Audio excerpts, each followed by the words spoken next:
had the best scores 3 years after divorce on measures of depression, agitation, stress, and favorable adjustment. As young adults, they have fewer stress-related illnesses such as insomnia, that's lack of sleep, headaches, chest pain, and intestinal problems. So what we are really saying is that it makes psychologically and physically, and in your words, ma'am, spiritually also, far greater sense for children. Ma'am, let me finish. Far greater sense for children to grow up in a shared residential or shared custody arrangement. Right? Spiritual way is better. The more spiritual you are, the more you can adjust in any way, corner of your life. Ma'am, I completely agree with you. So having said that, and I have, if this is just one quote which I have just put it out here, there are close to approximately, in my research paper itself, approximately 65 research studies which state exactly this. Right? So that means we are very clear about one thing, that if there is a divorce or a separation that has happened, shared parenting is the best thing for the child. Do the children also prefer shared parenting? I think that's a very important question. You know, after all, we all say our children are good enough to make their own decisions. Do they prefer shared parenting? Well, the answer is approximately 400 university students were asked, were you satisfied with your arrangement of sharing your parental time? The answer came, 90% of them said they were very satisfied. And when there was a single parent household, 30% only were satisfied, which means 70% were dissatisfied. So which means the children are also prefer shared parenting. So children ke liye, let's be very clear, shared parenting is the best alternative. I think there is absolutely no doubt, or there is nothing, no argument remaining on that. Now let's come down to for parents. Now a lot of time, our parents, that is people who are fighting with each other and divorcing each other, what do they feel? Because they also go through a huge amount of trauma. They go through the suicide rates. I think Jyoti might talk a lot more about that. Yeah. So the suicide rates in both men and women are very high post-divorce. I believe they are much higher in men, but less higher in women, but yeah. But they are much higher.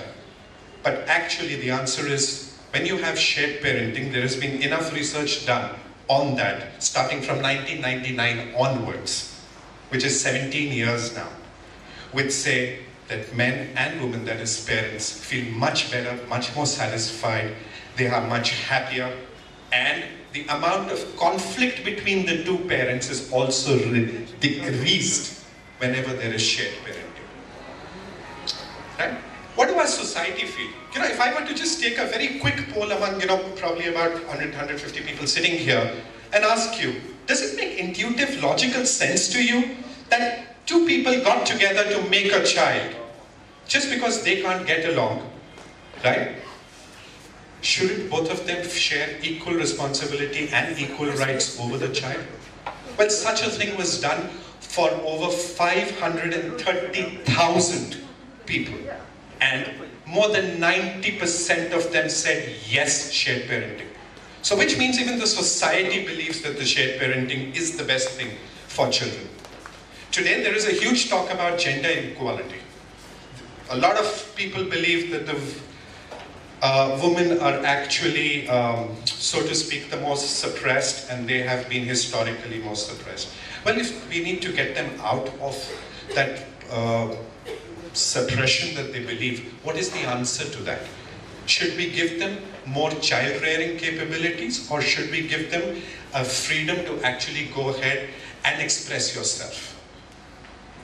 Well, the answer is easy, to say that please go ahead and express yourself. But it has been very clearly stated that because of shared parenting happening, what happens is that the women folk after birth of the child are much more faster and easier inculcated into the society. Right? That makes a lot of sense because both the parents are taking equal care of the child. Right? So which means this is also a good way to remove what we perceive as gender inequality. Right? So that means for parents it is better, for society it is better, for child it is better. Is it also better for the courts? Absolutely.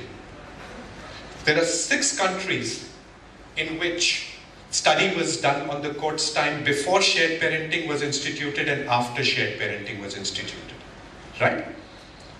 All 6 countries said that the number of court cases, the amount of time it took to resolve those court cases came down between 35 to 50%. Therefore, if 2 people are living and they cannot live with each other, take care of the children, give them the shared custody, and move on with life. That's as simple as that. You people, the 2 parents want to fight with each other, go ahead. You people are mature, don't bring the child in between, is the simple answer. Right? So it is much easier even for the courts. Right? Justice Dhingra spoke so much wonderfully about our judges are not able to, and I completely agree with him. Let me make a very provocative statement. Our judges are not capable of doing it. Let's be very clear, they are not. So the answer lies with people like you and me, sitting there and simply saying, yes, we need to take that call and decision ourselves. But why is it that in spite, and this data, I have been personally presenting to the various judges, including Justice Dhingra has probably met me 25 or 30 times before this. Justice A.P. Shah has met me, I think, millions of times. I don't want to take names, but every judge I've presented this data to them, and they all agree with it. But what is their concern? Why do they say, oh, no, we can't bring in shared parenting as yet? We sat down and read the Law Commission report with Justice A.P. Shah. What happened? That report is lying as the 257th Law Commission report. I think it probably will be framed somewhere and kept inside a cupboard. And never the bill will never be tabled. Why? Because they have 2 concerns. Very genuine concerns, let me try and answer them for them.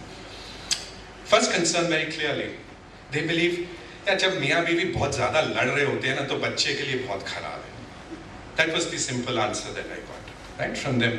तो जहाँ लड़ रहे हैं वहाँ पे shared parenting छोड़ दो, रहने दो, we'll do it this way. I said okay, let's see what the data and the research says on this, because all of us have our opinions based on our experiences. Opinions do not make laws. As Justice Dhingra very rightly said, there might be somebody who's left-centric, right-centric, middle of center, above center, below center, I don't care. That's not on which our law system works. Each one of us can have a million opinions about things. Yeah? Our law works on what is good, what is right for the society, what is right for the children, what is right for the parents. And data very clearly shows whatever the amount of conflict, as long as there isn't physical violence involved, shared parenting is better. A lot of people say there are certain research studies, and I've been part of them, I've read them, I've been part of them also, to say if 2 people are fighting, it has a damaging influence on the psyche of the child. That's correct. That's absolutely correct. However, what is the answer to that? Let me read out this line. Maintaining strong relationships with both parents helps diminish the negative impact of parents' conflicts. So even if the 2 of them are fighting, the child is not asked to be or choose between the 2. One of the things which a lot of others might, and Rohit might talk about that, I personally feel, but I would love if he were to speak about that, was when you go down to the courts and you ask these judges and these people, and a lot of men here, and please don't take offense to it, and they will say this, fathers are neither willing nor capable of taking care of their children. Do a lot of people hear that, Rohit? Do you hear that a lot? Yeah? Yeah? Fathers just can't. Yeah? Well, let me give you answers then. Right? Let's look at simple biology. Yeah? Let's look at simple biology here. Right? And this is going to be very provocative, and I feel this might be a little controversial also. So, I did, but this was a study done by somebody whom I know very well. They looked at close to about 1,000 children who were raised by a single mother, and they looked at 1,000 children who were raised by a single father. Does that make sense? Because single father typically would be somebody whose wife, that is the child's mother, would have died or left or whatever, right? So what was the answer that came out? Let me read this, and this is Clark, Stewart and Hayward found that in case of single parenting, children were better off in father's custody than mother's custody on comprehensive parameters of anxiety, depression, problem behavior,